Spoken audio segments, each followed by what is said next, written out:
والصلاة والسلام على سید الانبیاء والمرسلین اما بعد فاعوذ باللہ من الشیطان الرجیم بسم اللہ الرحمن الرحیم وَأَنْتُمُ الْأَعْلَوْنَ إِن كُنْتُم مُؤْمِنِينَ آمنت باللہ صدق اللہ مولانا العظیم وبلغنا رسولہ النبی الکریم ونحن على ذلك لمن الشاہدین والشاکرین والحمد للہ رب العالمین ان اللہ وملائکتہ یصلون علی النبی یا ایہا الذین آمنوا صلوا علیہ وسلموا تسلیما۔ بلند آواز کے ساتھ درود پاک پڑھیے۔ اللہم صلی وسلم علی سیدنا و مولانا محمد وبارک وسلم وصلوا علیہ والصلاة والسلام علیکہ یا سیدی یا رسول اللہ وعلی آلکہ واصحابکہ یا حبیب اللہ۔ اللہ تبارک و تعالی جل جلالہ وعم نوالہ وآزم شانہ وآتم برہانہ کی بارگاہ اقدس کے اندر حمد و ثنا عرض کرنے کے بعد سید المرسلین قائد المرسلین شفیع المذنبین جناب احمد مجتبی حضرت محمد مصطفیٰ علیہ التحیۃ والثناء صلی اللہ تعالی علیہ وآلہ وسلم کی بارگاہ اقدس کے اندر ہدیہ عقیدت کے پھول نشاور کرنے کے بعد نہایت واجب الاحترام عزی احتشام وارثان منبر و محراب ارباب فکر و دانش حاملین عقیدہ اہل سنت محبت و مودت، آج کی یہ خوبصورت بزم آقا کریم صلی اللہ علیہ وآلہ وسلم کی یاد کے حوالے سے انعقاد پذیر ہے۔ دعائے اللہ رب العزت بانیان جلسہ کی اس کوشش اور کاوش کو بارگاہ اقدس کے اندر شرف قبولیت عطا فرمائے۔ ارباب بصیرت اولیاء اللہ فرماتے ہیں جو کوئی بندہ ذکر مصطفیٰ صلی اللہ علیہ وآلہ وسلم کی محفل میں دور و نزدیک سے جلوگر ہوتا ہے، یہ بات اللہ رب العزت کے ہاں غیرت کے منافی ہے کہ وہ بخشش کے بغیر چلا جائے۔ چونکہ ہم خالی جولیاں لے کے آئے ہیں اور مرادوں سے پر ہو کر لے کے جائیں گے۔ محبوب کریم صلی اللہ علیہ وسلم کی ذات کے حوالے سے اللہ رب العزت نے فرمایا وَأَمَّا السَّائِلَ فَلَا تَنْحَرْ، اے میرے محبوب جو تیرے در کا منگتا بن کے آئے وہ خالی نہ جائے، کیونکہ رب کی ذات وَتُعِزُّ مَن تَشَاءُ بھی ہے وَتُذِلُّ مَن تَشَاءُ بھی ہے، وہ عزت بھی عطا کرتا ہے اور ذلت بھی دیتا ہے، مگر ایک در ہے وہ در مصطفیٰ صلی اللہ علیہ وسلم ہے، جہاں جو کوئی سوالی اپنے دل کے اندر جو بھی مراد لے کر آتا ہے اس کی مرادیں پوری کر دی جاتی ہیں۔ اس دنیا کے اندر مسلم میرے محبوب کریم صلی اللہ علیہ وآلہ وسلم کے ذکر کے حوالے سے پوری دنیا میں یہ چرچا کر رہے ہیں۔ اس کے ساتھ ساتھ غیر مسلم نے بھی میرے محبوب کریم صلی اللہ علیہ وسلم کی شان کو سب سے پہلے رکھا۔ ایک بہت بڑا فلاسفر گزرا ہے جس کا نام ہے مائیکل ایچ ہارٹ، جس نے کتاب لکھی ہے The 100۔ 100 شخصیات کا اس بندے نے چناؤ کیا ہے، لیکن آپ کو معلوم ہونا چاہیے کہ سر فہرست پہلے نمبر پر اس نے محمد کریم صلی اللہ علیہ وسلم کی ذات کو رکھا ہے۔ ظاہری سی بات ہے جو کوئی بندہ کسی کا مرید ہوتا ہے یا کسی کا وہ امتی ہوتا ہے تو وہ اپنے نبی یا اپنے پیر کا ہی وہ نام لیتا ہے۔ پوچھنے والوں نے جب اس سے پوچھا کہ تو چونکہ عیسائی ہے، حضرت عیسیٰ علیہ السلام کا ماننے والا ہے اور پہلے نمبر پر حضرت عیسیٰ علیہ السلام کو رکھنا چاہیے تھا، تو نے حضرت محمد رسول اللہ صلی اللہ علیہ وسلم کی ذات کو کیوں رکھا؟ اس کے بارے میں بتا سکتے ہو ریزن کیا ہے، وجہ کیا ہے؟ وہ کہنے لگا میں نے پوری دنیا گھوما ہوں اور میں نے بڑا مطالعہ بھی کیا اور ریسرچ کرنے کے بعد میں اس حد تک پہنچا یہ جو نام میں نے رکھا ہے سب سے پہلے میں نے عقیدت کی بنا پہ نہیں رکھا بلکہ میرٹ کی بنیاد پہ رکھا ہے، میرٹ کی بنیاد پہ رکھا ہے۔ محمد الرسول اللہ صلی اللہ علیہ وسلم کا نہ کوئی بندہ سیرت میں مقابلہ کر سکتا ہے، نہ کوئی صورت میں مقابلہ کر سکتا ہے۔ اسی لیے اس دور میں جو ضرورت ہے اپنے بچوں کے اندر رسول اللہ صلی اللہ علیہ وسلم کی محبت کو پیدا کرنا، وہ آج ملک پاکستان کے اندر دینی ادارے یہ کوشش کر رہے ہیں کہ جتنے بچے بھی مدارس میں آ رہے ہیں انہیں ادب مصطفیٰ صلی اللہ علیہ وسلم سکھایا جا رہا ہے، انہیں اپنے گھر کے اندر فیملی ممبر کے سامنے اٹھنے بیٹھنے کے حوالے سے بھی یہ بتایا جا رہا ہے۔ اسکول و کالج کے اندر جب ہم جاتے اور پھر واپس آتے، لیکن وہ ماحول ہم نے وہاں سے نہ سیکھ سکے۔ استاد کا ادب اور محبوب کریم صلی اللہ علیہ وآلہ وسلم کی ذات کے حوالے سے جو ادب دل کے اندر آیا، وہ استاد محترم کے سامنے جب زانوے تلمذ ہوئے، ان کے سامنے بیٹھے اور ان سے رسول اللہ صلی اللہ علیہ وسلم کی حدیث طیبہ کے بارے میں جب ہم نے سنا تو پتا چلا کہ دنیا کے اندر سب سے پہلی ذات محمد الرسول اللہ صلی اللہ علیہ وسلم کی ہے۔ جو کوئی اپنے دامن کو اس ہستی کے ساتھ وابستہ کر لیتا ہے، اپنے بچوں کو رسول اللہ صلی اللہ علیہ وسلم کی محبت اور ادب کے حوالے سے ان کا اٹھنا، ان کا بیٹھنا،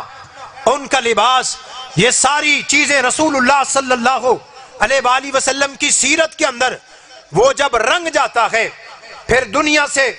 جاتے ہوئے ان کے جو والدین ہیں وہ بھی بڑی خوشی کے ساتھ جا رہے ہوتے ہیں کہ ہم نے ایک ایسا بیٹا جو دنیا کے اندر چھوڑ کے جا رہے ہیں، وہ ہمیں کبھی نہیں بھولے گا، یہاں تک کہ دین متین کے حوالے سے زندگی بھی بڑی خوبصورت گزارتا چلا جائے گا، اور جب وقت اسے ملے گا تو وہ ہماری قبر پہ بھی آ کے ہمارے لیے دعا بھی کرے گا۔ کتنے ایسے احباب دنیا میں ہم نے کتنی بڑی ان کو ڈگریاں دی ہیں، سب کچھ دینے کے بعد بڑی بڑی انہیں گاڑیاں بھی دی، انہیں محلات بھی دیے، انہیں سب کچھ دیا، لیکن وہ بندہ اتنا جوگا نہیں ہے کہ وہ اپنے باپ کو خود غسل دے سکے اور اسے کفن پہنا سکے، اسے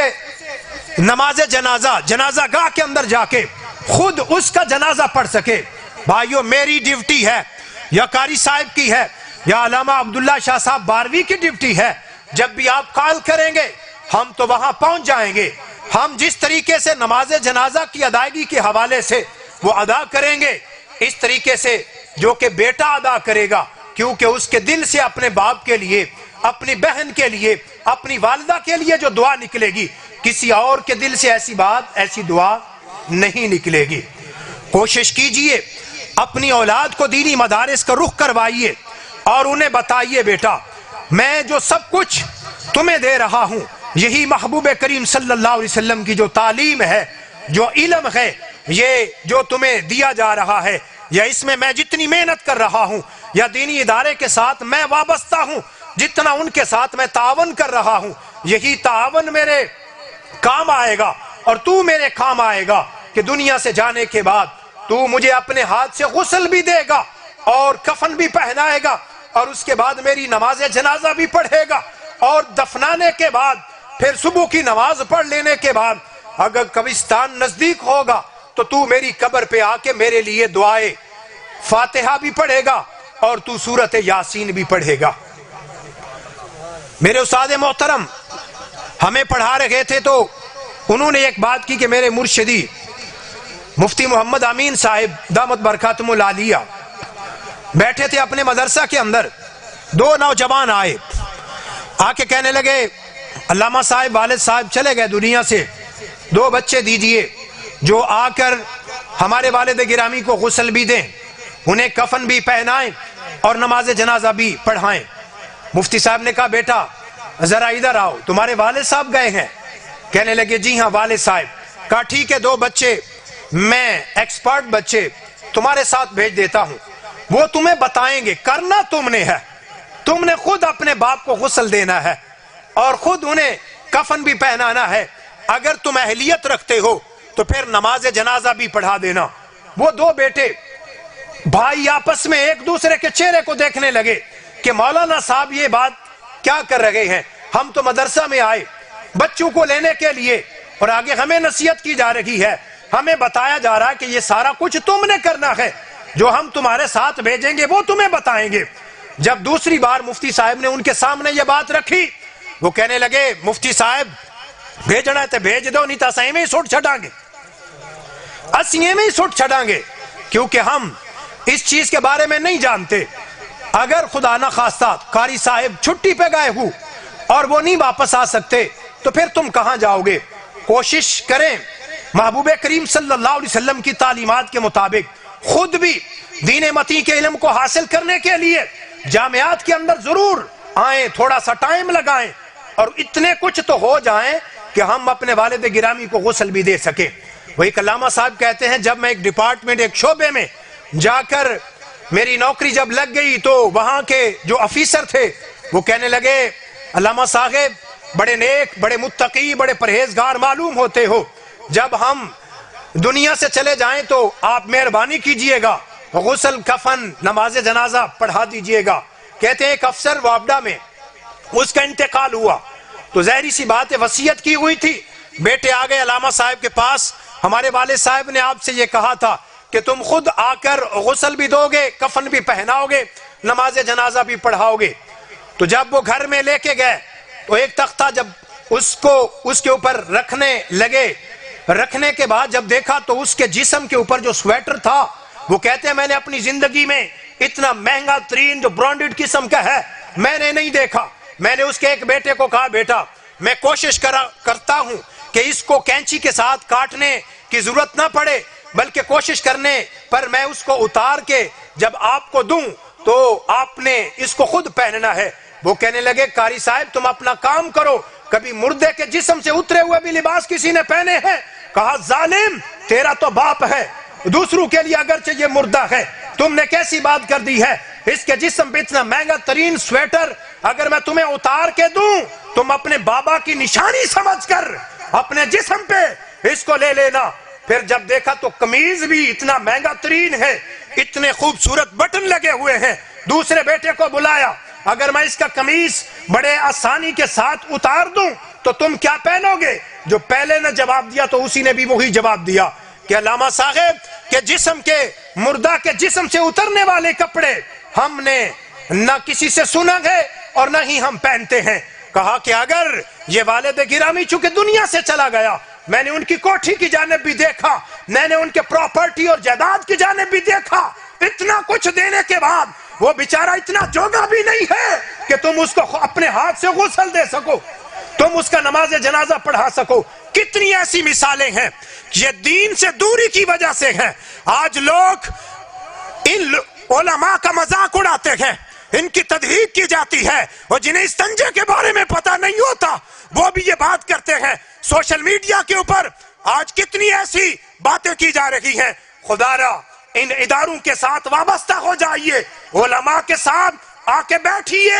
اور جب بھی آپ آ کے بیٹھیں گے انشاءاللہ تمہیں اس کا اتنا اجر ملے گا, اتنا ثواب ملے گا. دنیا سے جانے کے بعد یہ چیز تمہارے کام آئے گی کہ دنیا میں ہم نے کسی عالم دین کے ساتھ دوستی لگائی تھی, یا اپنے بچے کو جامعہ بارویہ کے اندر ہم نے داخل کروایا تھا, اور علامہ عبداللہ شاہ صاحب نے اسے اتنا جوگا تو بنا دیا تھا کہ وہ گھر کے اندر جتنے بھی فیملی ممبر ہیں انہیں نماز کے بارے میں بھی بتا رہے ہیں, اور اس کے ساتھ ساتھ دین متین کے مطابق تربیت اور زندگی گزارنے کے بارے میں وہ پیغام دیا جا رہا ہے. آج گھروں کے اندر یہ چیزیں موجود نہیں ہیں. دنیا داری کے اندر اپنے بچوں کو کتنا ایکسپیکٹ کرتے چلے جا رہے ہو, انہیں کتنا کچھ دیتے چلے جا رہے ہو. خدا کے لیے انہیں کچھ دین متین کے حوالے سے تو کچھ دے کے جاؤ, انہیں کچھ بتاؤ کہ بیٹے اگر 5 ہو تو 5 میں سے ایک کا عالم بننا ضروری ہے. اور میرے محبوب کریم صلی اللہ علیہ وسلم کی حدیث طیبہ جب وہ پڑھے گا تو پھر دنیا میں بھی اسے فائدہ ملے گا, آخرت کے اندر بھی اس کو فائدہ ملے گا. بخاری شریف کی حدیث تمہارے سامنے رکھنے لگا ہوں. حضرت ربیہ بن عبد الرحمن فروغ کے بیٹے ہیں. عبد الرحمن فروغ کے بارے میں آتا ہے, جہاد کے پروسیس میں جانے لگے,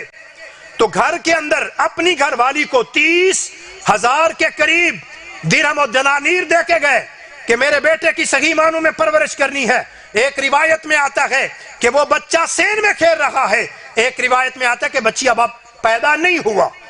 حضرت عبد الرحمن فروغ جہاد کا سلسلہ چلتا رہا، ایک دن کا نہیں ہے، 2 دن کا نہیں ہے، 1 سال 2 سال 3 سال، کم از کم 27 سال لگانے کے بعد جب واپس آئے تو بیٹا میرے محبوب کریم علیہ السلام کی مسجد نبوی کا محدث بن چکا تھا، حدیث طیبہ کا درس دیتا ہے۔ اور جب باپ گیا تھا تو داڑھی کے بال سیاہ تھے، جب واپس آیا تو وہ بوڑھے ہو چکے تھے، داڑھی کے بال سفید ہو چکے تھے۔ دروازے پہ دستک دی، بیٹے آئے، دروازہ جب کھولا تو وہ تو صحیح ظاہری سی بات ہے گھر ہے اپنا، گھر میں چلے آئے تو بیٹا کہنے لگا بابا جی کم از کم پوچھ تو لے، کسی کے گھر میں داخل ہونے کے لیے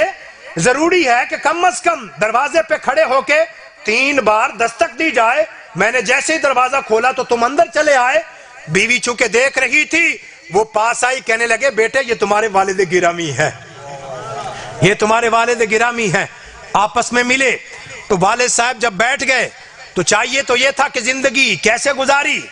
کس قسم کے حوالے سے کوئی پریشانی تو نہیں آئی۔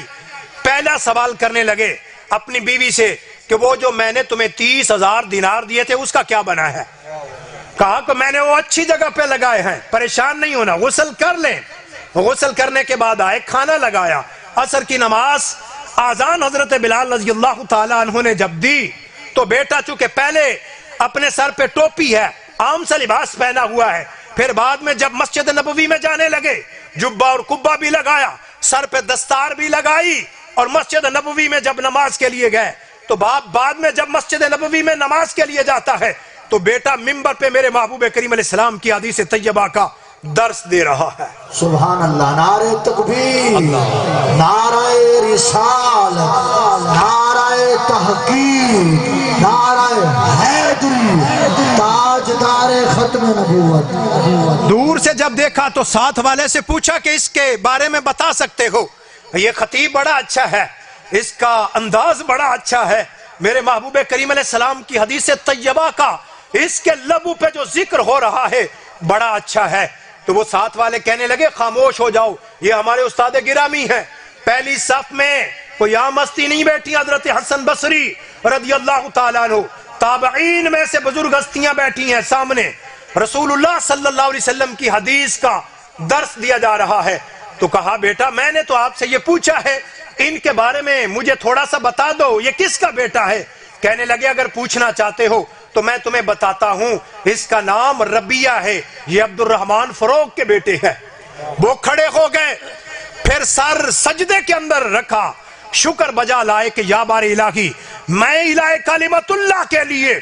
جہاد کے پروسیس میں تھا، مگر میں اس کی والدہ نے اسے محدث بنا دیا ہے،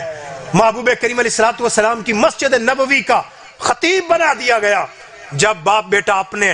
گلے لگتے ہیں تو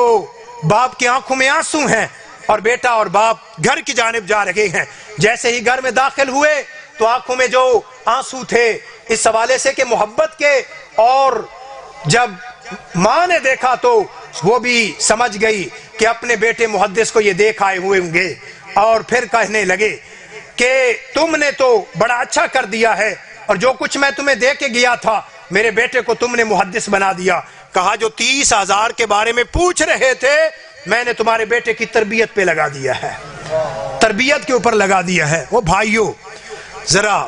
بندے کو کوشش کرنا چاہیے، ساری چیزیں اپنے بچے کو، چونکہ دنیا کی دولت تم تو دے گئے، کم از کم رسول اللہ صلی اللہ علیہ وسلم کی حدیث طیبہ اور اس دین متین کا جو علم، اور یہ بہت بڑی دولت ہے، یہ دے کے جاؤ انشاءاللہ۔ پھر تمہارے دنیا سے چلے جانے کے بعد بیٹا اگر نیک اور صالح 5 وقت کی نماز بھی پڑھ رہا ہے تو پھر تمہارے لیے وہ دعا بھی مانگ رہا ہے،